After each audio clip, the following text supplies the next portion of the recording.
All right, y'all. What's going on? What's going on? That's enough of the music. We back. We back. Welcome back, y'all. Welcome back to y'all's favorite WMMA podcast. Hashtag CB99 Talks. This is episode 129. Of course, I'm Combo Breaker 99. What's going on, y'all? We back with another one, and we got a lot to talk about. We got a lot to talk about in this episode, y'all. I'm gonna try to keep it under an hour. I'm gonna see if I can do an hour or less, but we had some shakeups. We had some new news that I got to discuss in this episode. So I had to throw those topics up in here. The WMMA world is always like shaky like that. Sometimes you got cancellations, but then you have fights like these that you see on the screen that get made, just like that. And you got to add them to the show, right? So yeah, man, welcome back, y'all. We back with another one. Um, been a busy week. It's been a busy week. I haven't done as many lives as like I used to. Just doing other things, taking care of business and everything. But yeah, we back with another one, guys. And definitely want to shout out everybody that's always in the community page and in the comment section. Whether you agree or disagree, talking your junk or just giving your take on certain fights. I appreciate that, and the new subscribers as well. Let's see if we can get to 3,000. We almost there, y'all. So yeah, man, shout out to everybody that's just looking for a channel to talk WMMA. That's what I'm here for. I'm all for it, y'all. So yeah, man, maybe back, and there's a few things I want to discuss in this episode. I want to go back to last Friday a little bit and give some folks my thoughts on PFL because some people ask me, sometimes, hey, do you talk about other fights and other organizations? And I'm like, yeah, man, you just gotta listen. I know the UFC is the hot organization, but I do talk about other things, man. I talk about one. I mean, I want to talk more like Rising and One and things like that. Combate, Invicta, I do Invicta all the time, man. But stuff like PFL, I'll cover, man. So yeah, if y'all just tune in, I'll discuss it. So I want to do just a quick PFL review and go back and talk about the fights there, give y'all my thoughts on those. Um, talk about their whole featherweight division and what's next and how the fights were. Next, I want to just discuss Tatiana Suarez and her comeback at 115, how it's looking, and just talk about her recent interview and just her outlook on chasing the title. Grasso versus Shevchenko too. The fight's been made, so we got to talk a little bit more about that now. About Shevchenko, where's her mind at? Where's Alexa Grasso's mind at? Is it going to be more one-sided? We're going to talk about it. Soe Ham versus Stan Fairtex. That fight's official. I give my thoughts on that. And of course, we had some two new additions. August and September, we got Santos Blanchfield back on. But this is the fight here that's shaking people up. We got Fiorot taking on Rose Namajunas. All right. So yeah, man, we're going to discuss those fights a little bit. And I want to give my quick breakdowns, quick prediction breakdowns, or I might just break them down because these fights are hard to pick. These fights coming up this weekend. Tabitha Ricci taking on Jillian Robertson. And then you got good fight, good co-main event. Amanda Ebas taking on Macy Barber. So yeah, man, good flyweight fight, good flyweight action. I'm glad this fight is a co-main event. It deserves that. So yeah, man. I'm gonna see if I want to give a full-on prediction. I know I gave a prediction on my man BJ's channel, but it's woo, it's hard to pick in this one, man. It's a 50-50 fight for real. I'm talking about the Ebas Barber fight. It's gonna be a good fight now, but it's one of them ones that's like burning in me. Like it's just so close, man. That's how I am with fights sometimes, man. But yeah, like I said, last weekend was okay as far as the weekend of fights. We had PFL. They held it down with their featherweight division, so I just kind of wanted to run through their fights real quick. Overall, as a whole, the featherweight division is basically the lightweights moving down to 145. They are just chasing another belt now. Same fighters are going to be fighting each other pretty much, so it's not really anything new, because the only thing different is Kayla Harrison's gone, and that's, I think they were really catering to her. That's why they did 115, 155, because it fit her weight class more and it fit her body. But everybody else is, jumping down to 145. I think Helena Kolesnik is the only one that kind of struggles or tends to struggle right now to make 155. But I'm 145, but for the most part, everybody's pretty much growing into the or shaping into the weight division. The first fight was Olena Kolesnik versus Yoko Higashi. Pretty easy win for Kolesnik. Shutout decision in my opinion. I thought she controlled it as far as pressure and striking. Higashi wanted to take the fight to the ground and try to wrestle a little bit, but Kolesnik, big fighter. That's a lot of girl right there. That's a lot of woman to handle right there. She kept trying to go for those takedowns, but Kolesnik was doing a good job of controlling on the feet and just doing what she does, staying busy, brawling, and using her size. So she got a unanimous decision. Then you had this fight between Maria Mahatnikina and Evelyn Martins. Probably my favorite fight on the card because I like both of these fighters. They both bring action. Marina, she's a Sambo champion, but she's also getting better with her striking. That right hand. I knew that right hand that she's been working on was effective in this fight. It was really effective. Evelyn Martins, she likes to bring that action on the feet, but she was getting cracked with some big ones, man. I mean, she was getting cracked with some hard right hands, and Marina was taking her down with ease, using that physical strength and that ground and pound. I think Marina, man, like she's one of them featherweights or lightweights that's just like getting the big picture, man. She's like growing into, her she's growing into this well-rounded fighter, I believe. She's putting it together. Her striking is looking good.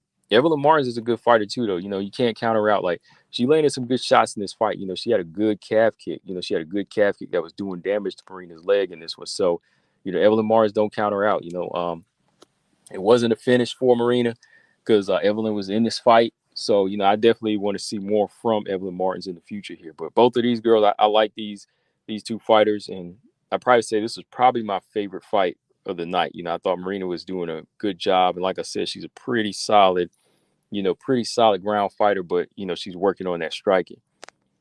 All right. Next up, we had this fight between two strikers. Well, solid striker and Martina Jindrova and Julia Budd. Julia Budd, she got the victory. Very close fight. First round, I think Jindrova, she won it. She had cracked Julia Budd with a good right hand, hurt her, and put her on the back foot. Thought she landed the better strikes in the first round. Julia Budd did start to come back and, start to find her footing, gain her rhythm back. Second round, I think Julia Budd won. She started to outland Jindrova a little bit more. Third round, pretty tight back and forth action. I can understand where Jindrova kind of felt like she had won the fight. It was a pretty competitive one. I think Jindrova, she was holding her own in this matchup against Julia Budd, but Julia Budd, she just kept staying busy, staying one up over, kept it moving, lateral movement, and she got the victory. All right, then you had Aspen Ladd. Aspen Ladd getting the first finish out of the women tonight versus Karolina Sobek. Sobek, I think she could have owned this fight more if she would have kept it standing. She has a good ground game, but Aspen Ladd, that was going to be her thing in this fight. Because she's not the best striker. She will kind of storm forward and she's wide open for shots, and that's how it opened in the first round. I mean, Sobek, she kept her range, and as she stepped back, because Aspen Ladd at the opening of the bell, man, she just like rushed her. She just rushed Sobek. I don't know if she was thinking she could get a quick finish, and just disrespect this girl. But Sobek caught her with a good uppercut and put Aspen Ladd down, man. It was almost like GDR all over again. But she found her footing. I think Sobek won the first round, but eventually Aspen Ladd made that adjustment, started getting takedowns, and started, using her size, using her strength, and controlling, grappling. Second round, same deal. She was able to get Sobek down, get the fight in that position where she wanted it, and just pretty much dominate the second round. And then finally getting that armbar locked in and submitting Sobek. So yeah, shout out to Aspen Ladd for finally getting the victory here. I thought she recovered well, and just turned into what she needed to, which was to be a grappler. But like I said, she gets a little caught up, into that pressure style sometimes, and she's still not using her IQ. She's still not evolving enough on the feet. All right. So last fight, I think a lot of people saw this coming. Like I said in a previous video, like I like Amber Leibrock, but I think this is what I had to go with here. It came down to Larissa Pacheco, was just an overwhelming force. Pacheco just overwhelmed Amber Leibrock, with a mad barrage of shots, bouncing her back and forth off the cage, hard right hands, lefts, bouncing her right from one fist to the other, putting Leibrock on her back foot. Leibrock couldn't even catch her breath to get her range. This is almost like Chris Cyborg fighting either like Tanya Evanger or like Yana Konaskaya. She just came after her, landed the harder punches. Never gave her a chance to really gain her footing or make it even competitive somewhat in that first round. Hit her a couple of times and she bounced off the cage, hit her some more. Boom, right hand, she goes down. Referee steps in. And I mean, you can see Leibrock's eye, it was starting to look like the blood vessels were cracked a little bit. That side of her face was red, and that was all in just a matter of the first round. So wow, man, I was like, yeah, I think we all kind of expected that with what Pacheco is, the force that Pacheco is. But it was kind of surprising that she did at 145, because she didn't look that good at 145 against Julia Budd the last fight out. But maybe she just kind of had to get acclimated to the weight. Maybe she felt a little bit better and just overall sharper. So yeah, man, shout out to the ladies here. They're bringing the action as far as featherweight division. At least they have a featherweight division though, man, because they just don't seem to want to put a featherweight division together in the UFC. So we just have to say, hey, whatever. If you want to see featherweights, check them out here on PFL for the moment. Like I said, man, if they did sign some featherweights to the UFC, somebody like Marina Mahakino, she would be a good addition. Even Jinrova, I think she would be. Who else? Of course, Pacheco. Pacheco would be a good addition to the 145-pound division. So hopefully I won't say hopefully the UFC does anything like that, but hopefully Bellator and PFL, they come together since they're looking to buy out Bellator now. That's the word. And maybe, we'll get bigger featherweight division and maybe Cyborg Pacheco at some point, right?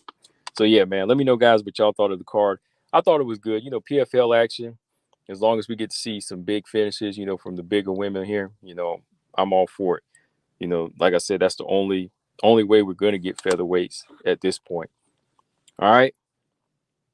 So yeah, man, moving on here. Like I said,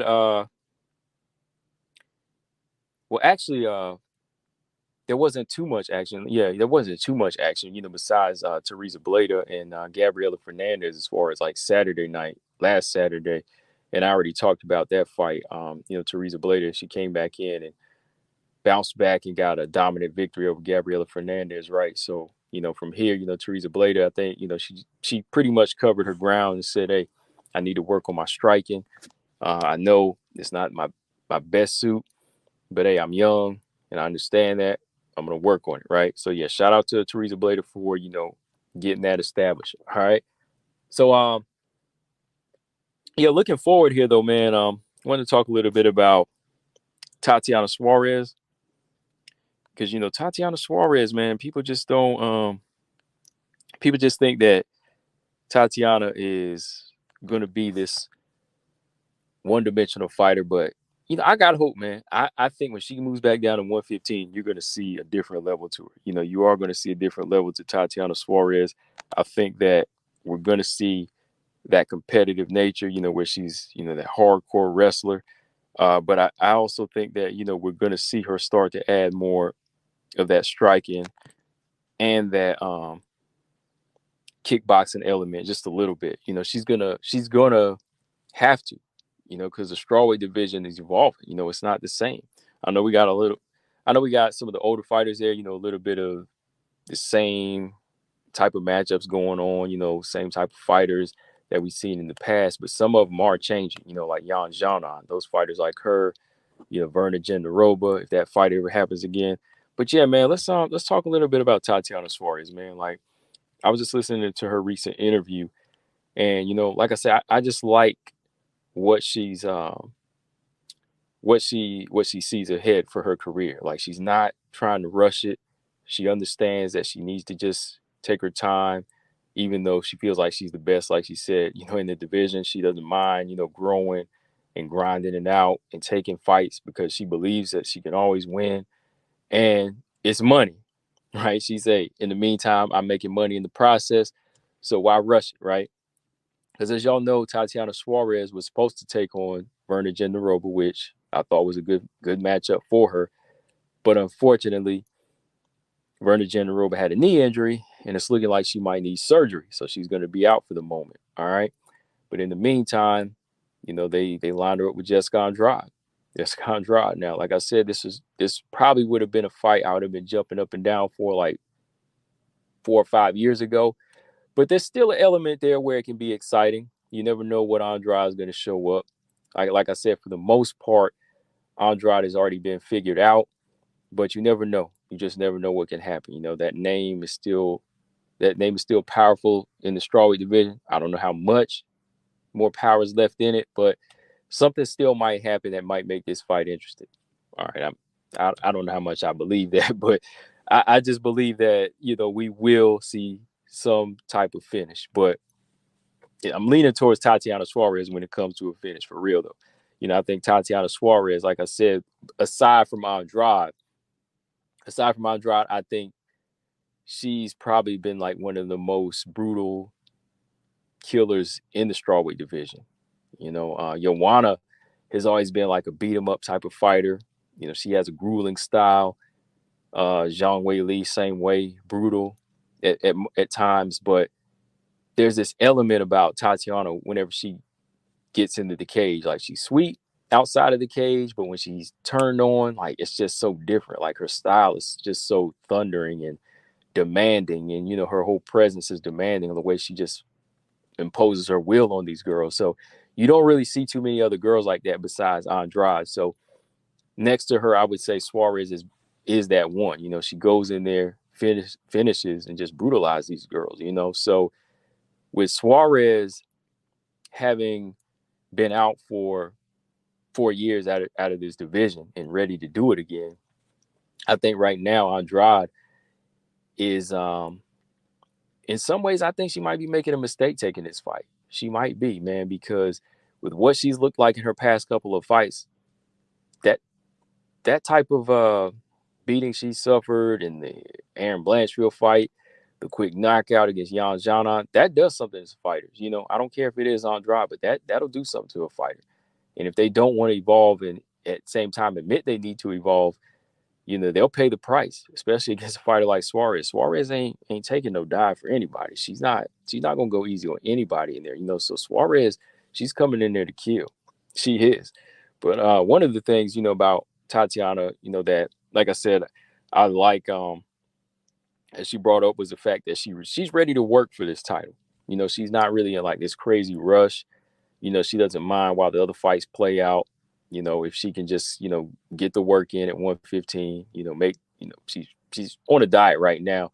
You know, just be on the diet, make the weight, and fight who she needs to fight take the fights that she needs to get better as she makes her way back up. Because like she said, when she first came in, she didn't mind fighting the number 15. She said, I don't mind fighting number 15 or doing what I got to do. Because in the meantime, I'm going to make money, right? So, yeah, even like if she does beat Andrade, she still wants to get other fights. Like she was saying she wouldn't mind taking on a fight like Jan Janan next or whoever, to maybe fight for a title eliminator and then go from there. She fight Andrade, Jan Janan, and then boom, maybe for a title. But there's no rush there, right? Or me personally, if she does beat Andrade, I'd like to see them revisit that Verna Jandiroba fight. But who knows how long Verna's going to be out if she's having knee surgery, So that might just be a fight that happens down the line, sometime. Maybe if Suarez wins the belt in the meantime, she can defend against him. Who knows, right? But yeah, I like Suarez's energy, man, and we need this right now because the division. Hang on one second. The strawweight division, I'm not going to say is dying.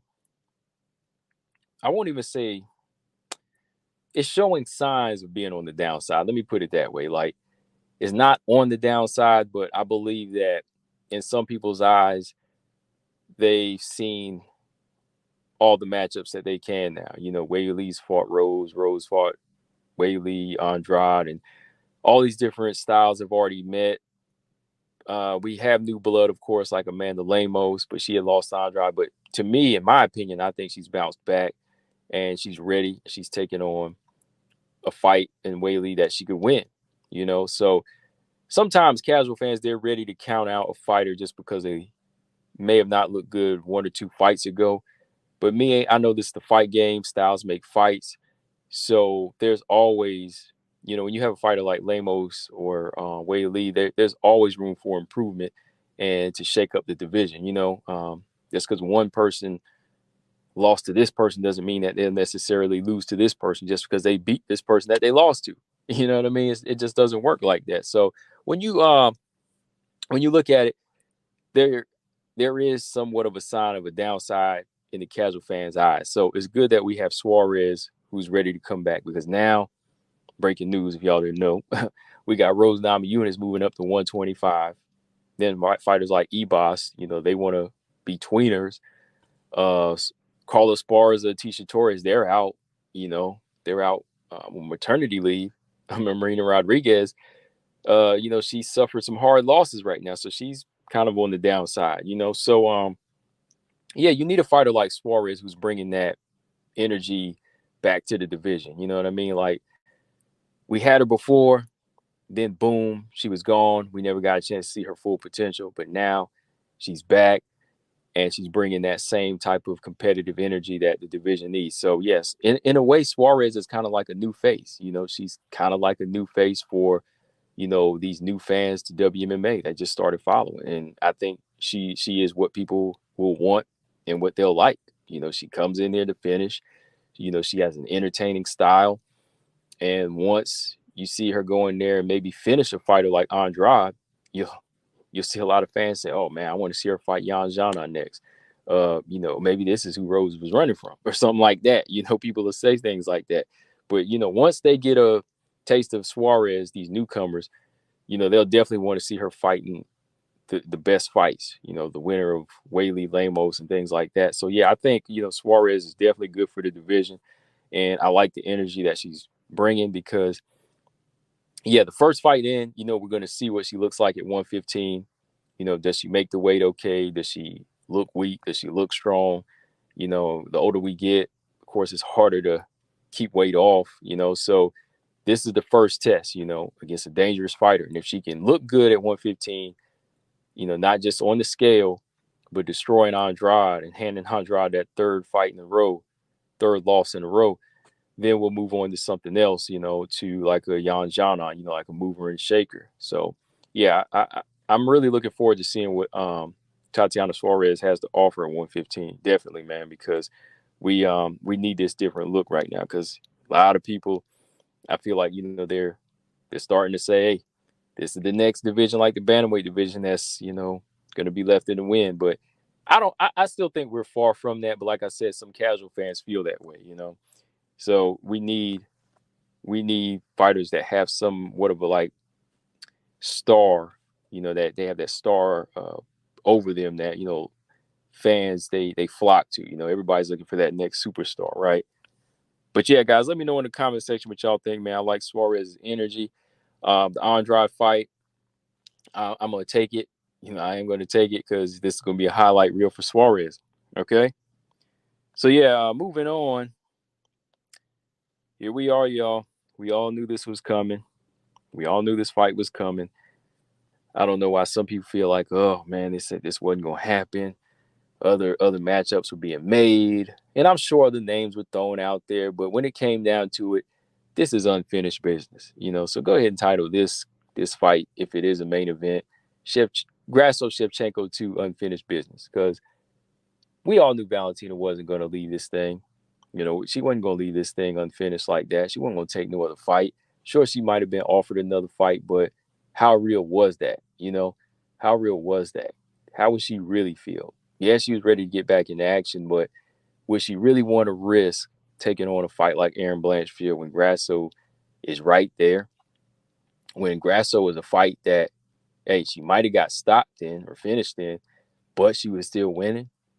And the way she talks about Grasso right now as just this opportunistic fighter, Would she really not want to jump right back in and right that wrong if it was that easy of a fight? She doesn't believe Grasso is like a special fighter. She said so many different things, right? So why wouldn't they be making this fight September 16th, right? So yeah, it's on now, y'all. It's on. It's ready to go.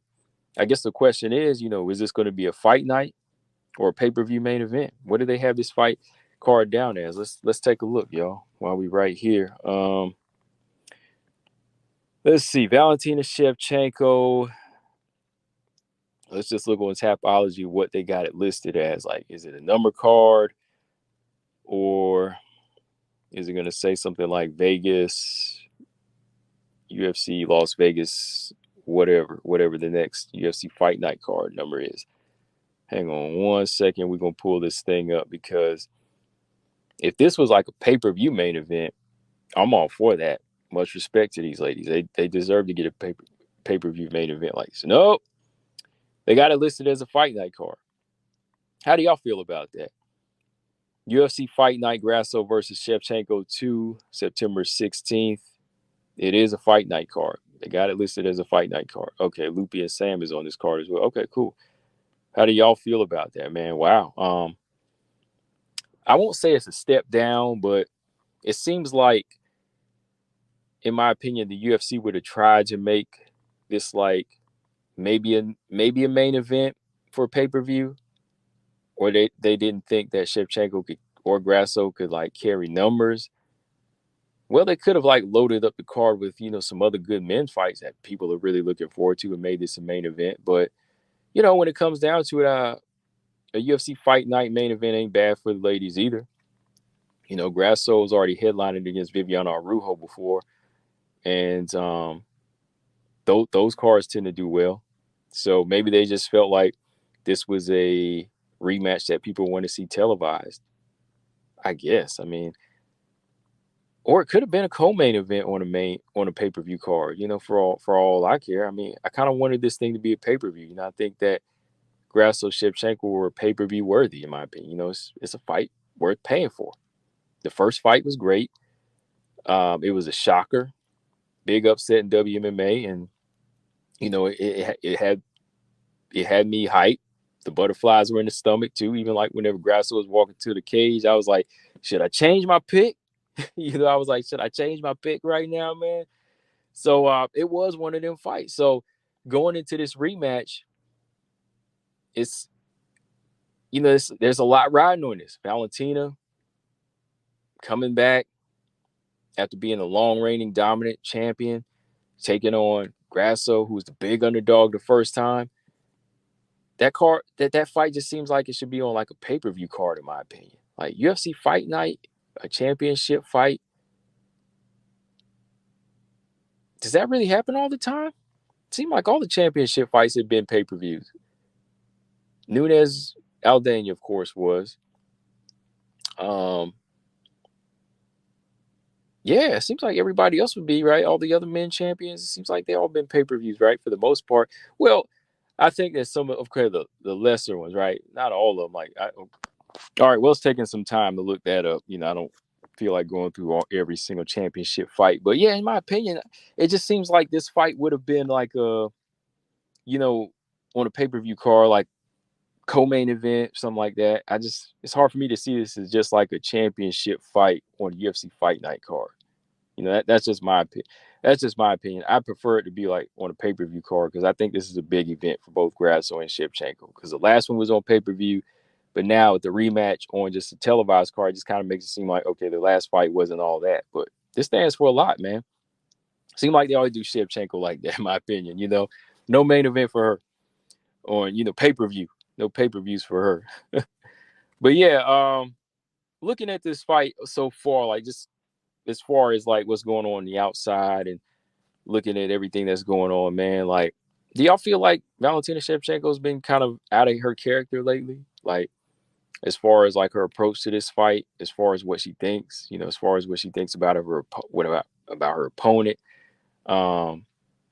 Seems like she's doing a lot of different things right now, a lot of other things. Like, I know she's in Vietnam right now. She was doing like a tour there, like a meet and greet, and, seminars. She was doing like some seminars and training over there in Vietnam, doing some Muay Thai. Seems like, in my opinion, she would be kind of on lock, just locked away, kind of like how Nunes was whenever she lost to Pena. That second fight, she was locked away, and Nunes was working. She was focused on fighting Pena. She was sharp, like she was in there working, working on her skills.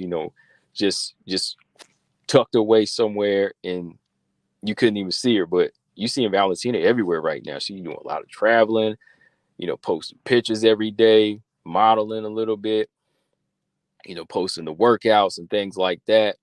I'm sure she is getting her game together, but it just kind of makes me think in some way she's taking Grasso a little lightly. Well, her actions, in my opinion, are kind of matching the comments that she's made about Grasso.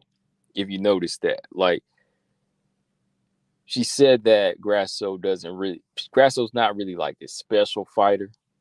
She's not really like this special fighter. She's more of just like this fighter that looks for opportunities, which I covered a few weeks ago. We talked about that, right? Where Shevchenko has said that she's a chance fighter. She's looking for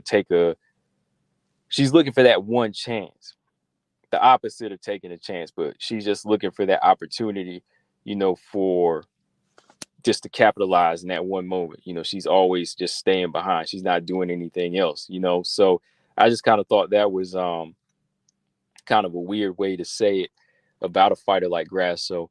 But then when you combine that and just like things that she's doing right now, it kind of makes you say, is she taking Grasso seriously? Well, she better. She better be taking her seriously, man, because the thing about the Alexa Grasso fight, even though Alexa Grasso was behind and people could say, oh, she was never in full control and she only had one good round, Grasso was always in the fight. Like, Grasso was never like out of the fight, and she was never on the back foot respecting Valentina. Like, if you look at the Lauren Murphy fight, Valentina was ahead, but look at the body language of Lauren Murphy in that one. Caitlin Chikagian, Valentina was ahead in that fight, but look at the body language of Caitlin Chikagian. Jessica Andrade, Valentina ahead, but look at the body language of Jessica Andrade. Look at the body language of all the fighters that she was winning against. There was never a moment where they were about to take over or they caused a big scare against Valentina, right? Or they were really in the fight. Again, Andrade included. There was a part of them that kind of left the cage already, once they were broken. Once their will was broken and their technique was no longer useful, part of them already left. But Grasso, body language, look at it. She was behind, but she was still there. She was still in the fight. Alexa Grasso, in my opinion, was always in the fight. She was behind, but she was always there. She was always in the fight. And that's dangerous. Like, a person can be getting their tail whooped, but if they're still in the fight, you give them one moment and boom, it's theirs, right? And I think Grasso and her team, they've been working and watching Valentina, that they found out little things that could agitate her, push back. When you push a fighter back, it kind of takes them out of their element. And yeah, Valentina was doing different things. Like, Valentina was having to jab more. Valentina was having to be careful, as far as like how she picked her strikes. She couldn't fight at that little, pick 'em pace, the economical pace that she does. She was shooting for a lot of takedowns. Of course, she was getting Grasso down some rounds, but she was having to grapple more. She was having to go for top control a lot in this fight. Not by choice. Well, not because she was having fun, but it was by choice. She had to.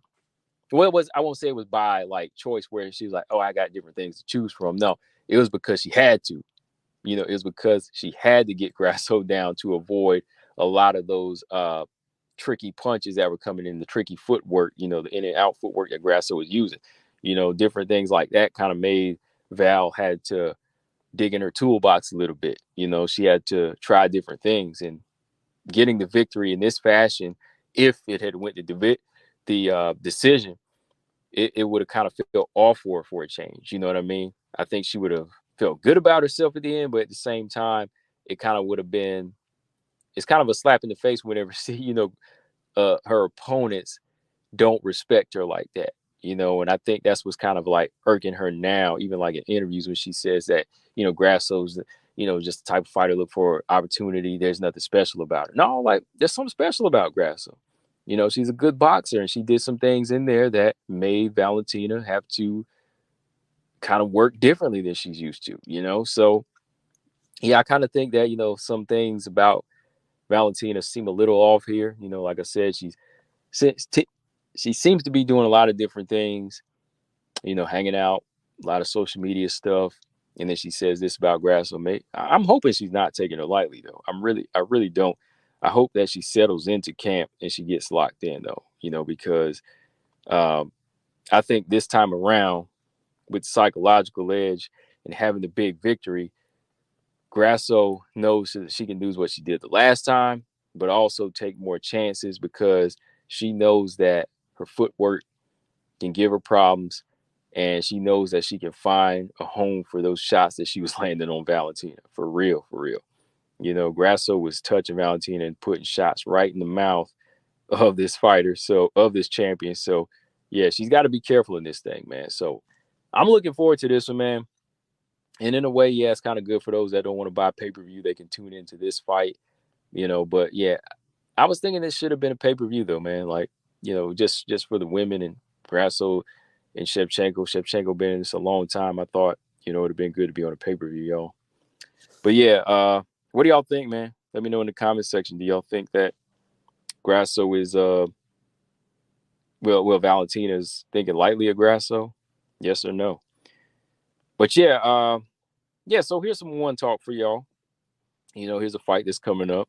We got Sohei Ham taking on Stan Fairtex for the interim atomweight title fight. This was just announced for One Fight Night 14.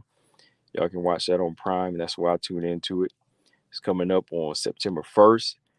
And yeah, man, this fight is looking like it's going to be a match made to decide who's going to be the next atomweight champion, or who's going to go for the next atomweight title fight.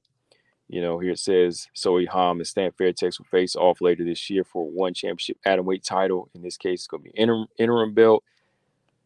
Promotion officials announced recently that Ham and Stan will face off September 1st. They said this matchup was revealed by the CEO, who suggested that Angela Lee, the current atomweight champ, might be done. I know most of y'all didn't know about that. Angela Lee might be done with the game because after her sister passed away, God rest her soul, Victoria Lee, I guess, she just doesn't feel like fighting anymore. It's kind of taking something out of her, which I respect, if she doesn't want to continue to fight. That's a lot of memories, training. Her sister was fighting.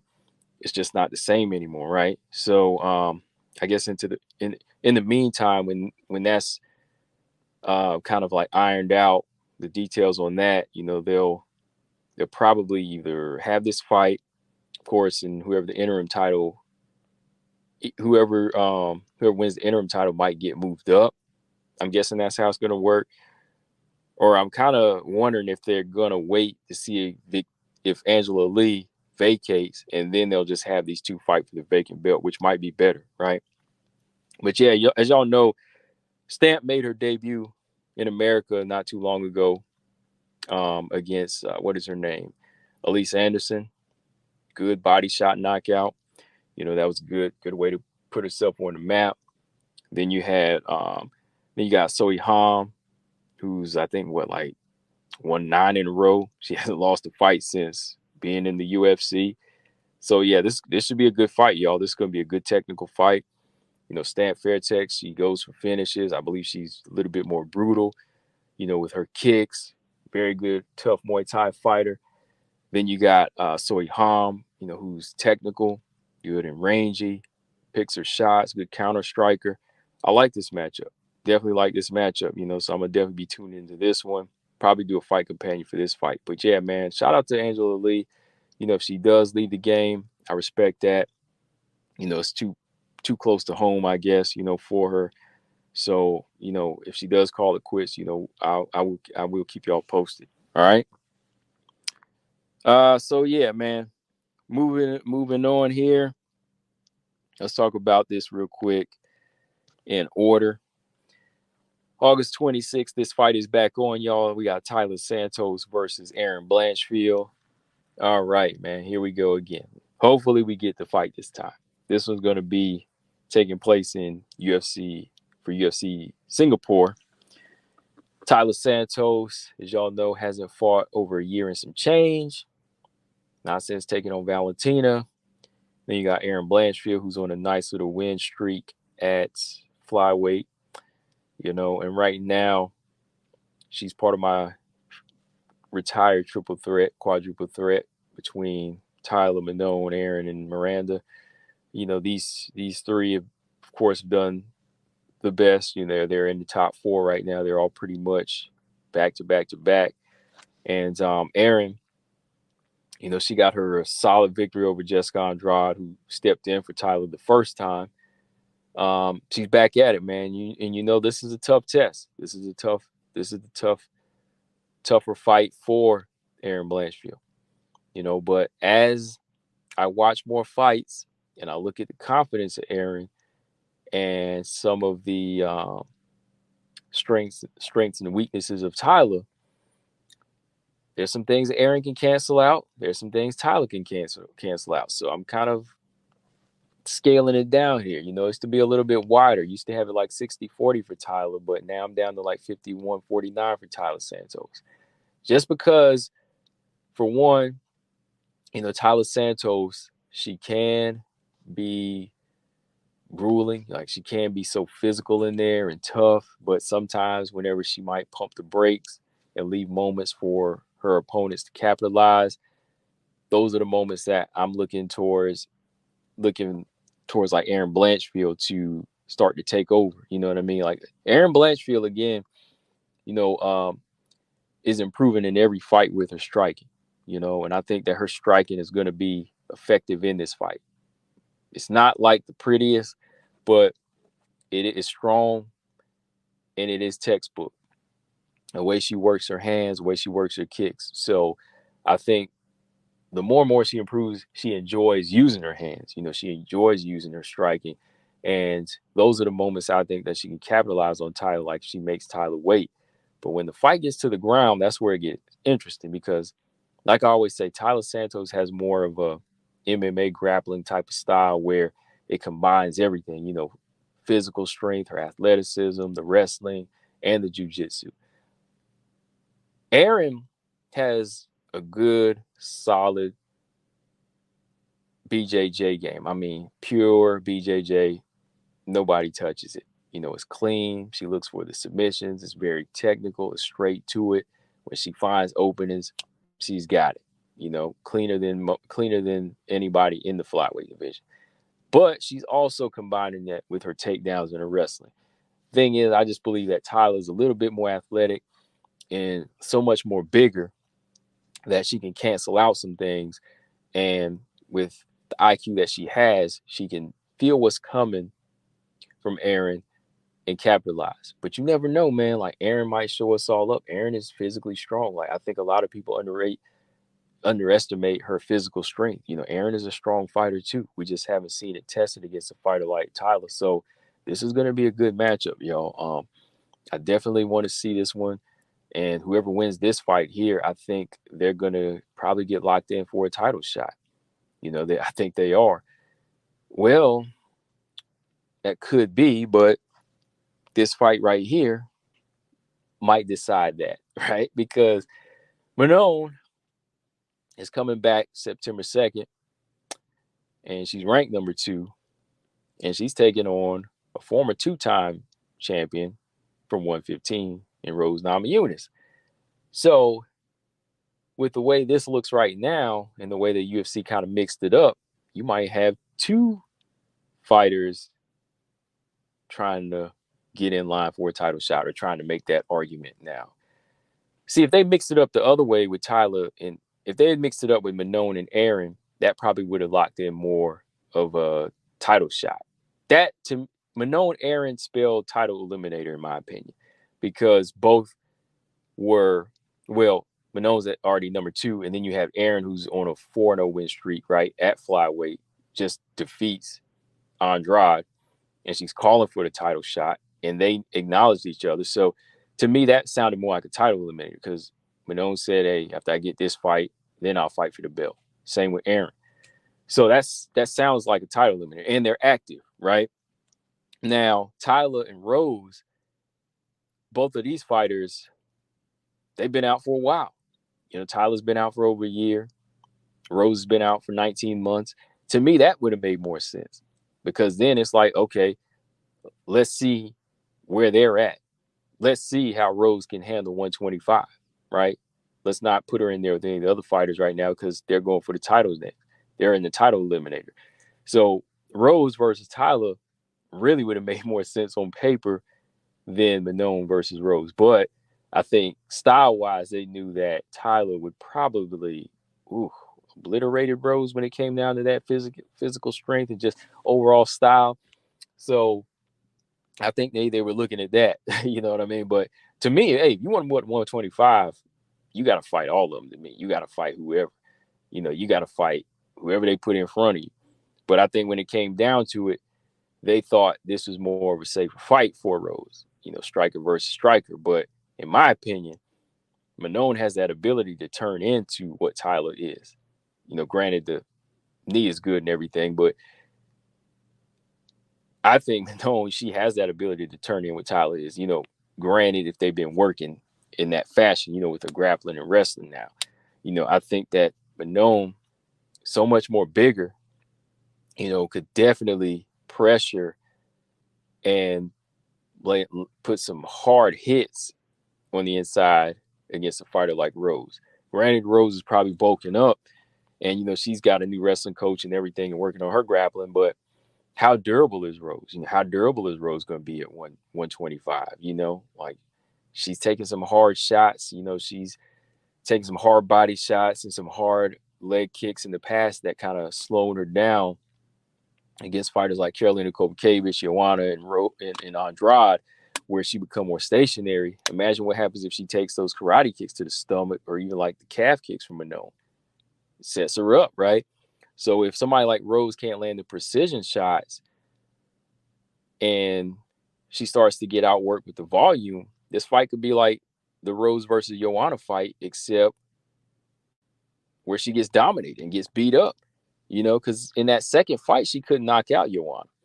When Joanna stayed in the fight, started taking it to her calves and started landing more shots, the fight started becoming more back and forth. And, Joanna started to get the best of Rose at times. Rose just capped off a couple of rounds with takedowns, but whenever she was really starting to go at it with Joanna started landing. So this fight could play out the same way. Manon could, put that work rate on her and put that strength and size that whenever Manon starts to sit down on punches, she could really hurt Rose, But the question is, if Rose does like carry up some power here at 125, can she hurt Manon? It's possible. It's possible. Like, the thing about Rose is kind of I won't say full-on knockout artist, but she's a precision puncher. Like, not kind of a precision puncher. She is a precision puncher, and that's what makes her punches so much more damaging. She turns some nice, pretty punches over. She turns them over and she puts enough force into them that she does damage. Look at some of these opponents that she's fought. Andrade, Paige, Michelle Waterson, Joanna, both fights. When she turns her punches over, she'll damage you. She is a damaging puncher. So I give her that. So when she lands her jab, she will swell your eye. When she lands her straights, she will swell your face. So that's the one thing she's going to have to hope that her precision does some damage on Manon and gets her respect, But to me, really, like, when it comes to like muscle size and like, muscle mass or frame, I just don't really see Rose as like this 125er. Joanna, on the other hand, I do, because she wasn't just like long and wiry. Like there was a lot of muscle on Joanna. Joanna's like lean and with muscle. She's not just like smooth. There's ripness to her. So when Joanna fought Valentina, she looked the part of a flyweight. But we'll see, man, what Rose can tack on in this fight, because she's gonna need some strength.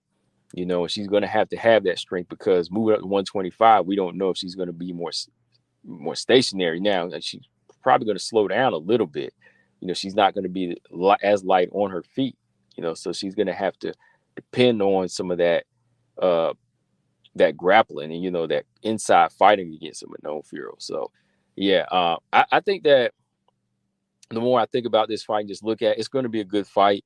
But, some people are still like downplaying Manon for taking this fight, but it's a comeback fight for her. She's been out for a year. And I think, like I said before, this was already in the making by the UFC. They probably already threw it at her, because I've already put it together for y'all. Like, even whenever the question was asked to Rose before, I said, hey, remember in the previous streams and videos, I said, don't be surprised if Rose moves up to 125, because I said all the signs are pointing to it. She was putting on muscle. She was grappling a lot. She was wrestling. And I kept saying to y'all, I said, wonder why she's doing all this. Y'all think she moved up to 125? She could be. Just like I said, she's probably trying to move up to 125, because when you think about it, what is there for her at 115 right now? Already beat Weili twice. Only other fights out there for her, like Mackenzie Dern and Marina Rodriguez and Yan Xiaonan, but she probably doesn't want to be a stepping stone for those girls at 115. Instead, she probably wanted to take a title eliminator here against Manon, where she could get a crack at Valentina Alexa winner, So she's probably looking for something to get up for now. She's already done strawweight 2 times. Like, why not try 125? And who knows, like, if she loses badly or gets dominated, she might just retire. So Rose is probably already in that mindset where I want to put all my chips on. I want to put all the chips on the table. I want to take this chance, and I want to take the gamble. That's where I think she's at. Like, I don't think she's looking for a long career at 125. Like, if she loses, you're going to see her fight 3 or 4 more fights. I think this is like a get up type of thing where she's looking for some new challenge. And if she can win this fight, she gets a title shot. But if she loses badly, it's probably going to go the other way and say, you know what, I'm done. That's where I kind of think where Rose is at with it now. So, yeah, man, I'm looking forward to it. I want to see how it turns out. I just want to see, Manon get back in there and get back into action. But, hey, she asked for Aaron. That's what it is, man. They're giving her this fight, though. Yeah, the signs were there, though. We knew that, right? So, yeah, let me know what y'all think, guys. All right, so fight night is a little bit later in a few more hours, y'all. Tabitha Ricci versus Jillian Robertson. I gave my pick over on BJ's channel. I think this fight is going to be a little bit more competitive than most think. I think Tabitha Ricci, she's been working on her inside game, her striking. I think she's pretty solid. I think her physical strength, is there. It's just not as present as some girls. She's really muscular and everything, but I don't think, muscles, her muscle mass is really like this big presence in her fighting style. Doesn't really pack like power, but she has been working on her right hand. So I think a fighter like Ricci has a good chance against Jillian Robertson, because I think when she gets on the inside, she will connect shots, but Jillian has the ability now to keep range. I think she's getting confident in her kicks. She's landing more kicks. She's trying her best to touch more. And when it goes down to the ground, I think, the ground and pound of Jillian Robertson is going to be really effective here. So keys to victory, I think, for Ricci, real quick. I think Ricci needs to keep this fight on the inside, slowly kind of wear Jillian Robertson down with inside dirty boxing. Focus on her body, just kind of break her down there on the inside. And because I know if Jillian Robertson tries to take her down, she has the ability to keep it standing. I think Tabitha Ricci, low center of gravity, she can turn, she can wrestle, she could possibly get the back of Jillian Robertson, get the better of her and take her down.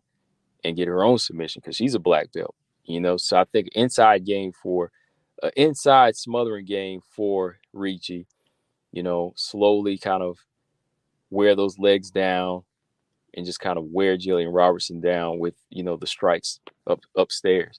Jillian's got a pretty solid chin. She won't go straight out, but I think that Tabitha Ricci is going to have to outwork her first, outwork her, take some rounds off if she doesn't go right out, and, just kind of buy time on the clock. Jillian Robertson, to me, she's going to have to use a jab. She's going to have to use a jab, keep this fight at a range just, till she can find a rhythm to mask her takedowns, get Tabitha Ricci to the cage, mix it up a little bit, get into that clinch, get a little grueling herself, establish the grueling pace first, get her into your grueling pace of trying to pull her down, like that leash she is, when she'll grab you and just start to pull at you. When she gets her down, ground and pound. I think Jillian Robertson's ground and pound is very effective, so she can't be stuck on her back against Tabitha Ricci. Tabitha Ricci has good ground control too. She's a jiu-jitsu practitioner. So Jillian's got to be sharp with the hands this time. Got to start getting comfortable with the hands and getting that fight to the ground in a much smarter way, So with that being said, I think when it comes down to experience and improvements, I'm going to go with Jillian Robertson. But I wouldn't be surprised if Tabitha was able to outwork her on the feet, possibly get a decision. But I think Jillian Roberts probably going to get the decision in this one. I don't see her submitting Tabitha Ricci.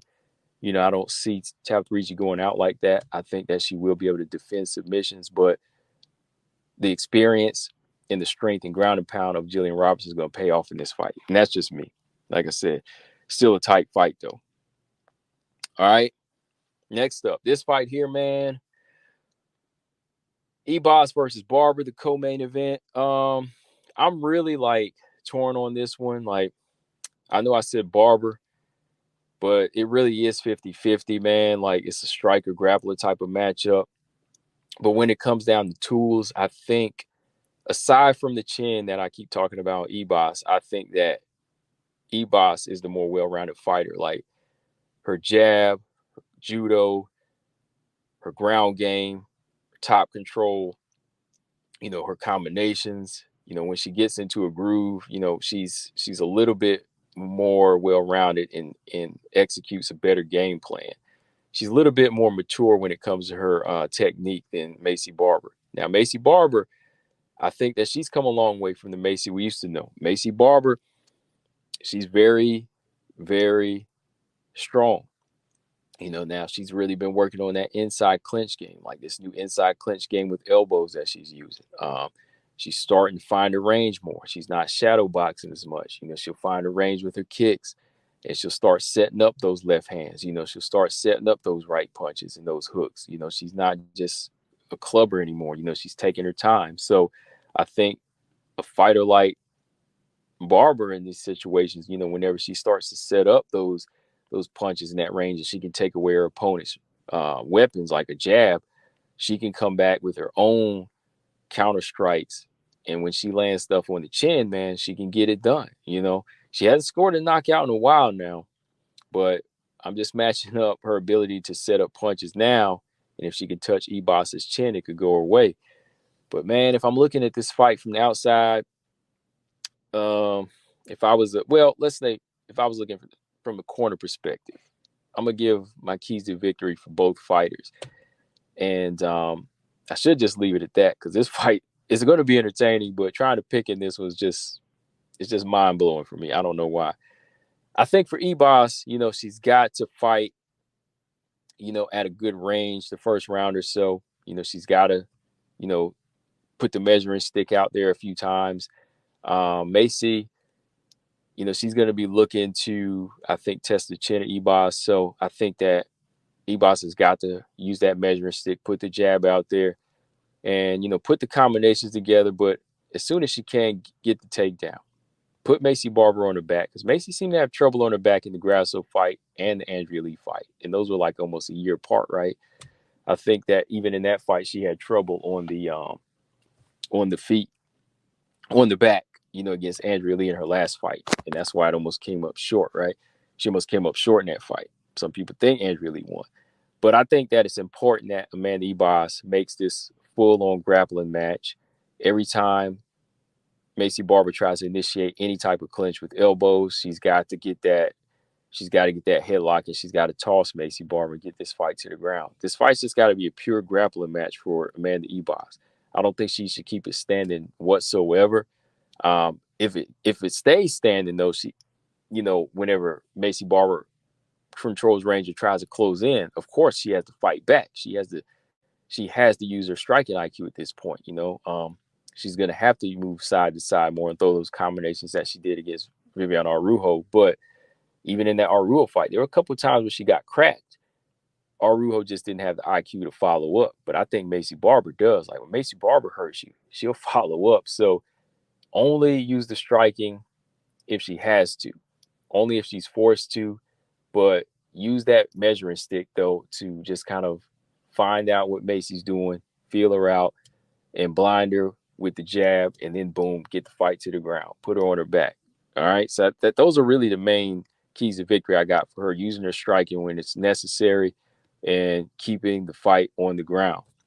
Macy Barber, though, I think she has to do what she did a few times against Andrea Lee, of keeping a good range, taking away the long reach of Amanda Ebas, landing a few body kicks here and there. She don't want to get caught because she don't want to get taken down, but mix it up from the calves to the body. Draw Ebas into some type of a punching match, because sometimes Ebas can get reckless and she'll want to come forward. So draw her in, get her to walk in and chase you and look for those takedowns, and then set her up for those big hooks or even those straight left hands down the pipe. So for me, I think Macy Barber needs to keep the fight standing at all costs on the outside, but also on the inside. With the clinch game that she's been improving, if she can get Ebas is back to the cage, then take control, position, try to get one underhook and clinch fight. Keep it standing, use her head as control, use that head control and land those elbows on the chin and slowly break Ebas down physically, till eventually you can hurt her. But who knows, man? Ebas, the move up might be making her stronger, and it might make her chin even stronger too, man, because that's something, like I said, like even Miguel Cotto, moved up in boxing. His chin got stronger as he moved up. He wasn't getting knocked down as much. So same might be said for Ebas. So we'll see, y'all. But if I had to pick in this one, I'm going to keep it generic here, man. I'm picking Barber somewhat, but that's only if she can keep the fight standing, if she can really hurt Macy Barber, if she can really hurt Amanda Ebas, and Macy Barber can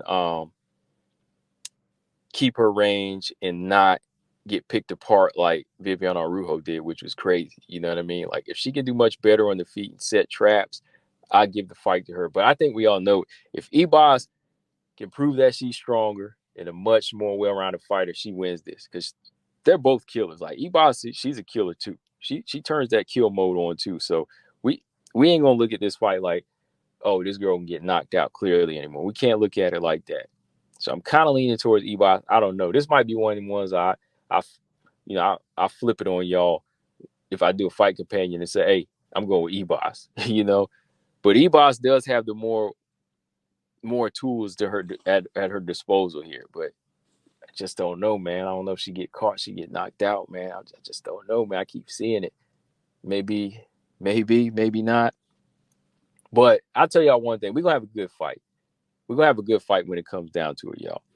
But yeah, man, that's all I got on this one. Just want to go through and talk, like I usually do, talk WMA with y'all about these topics. And, we kick it like always.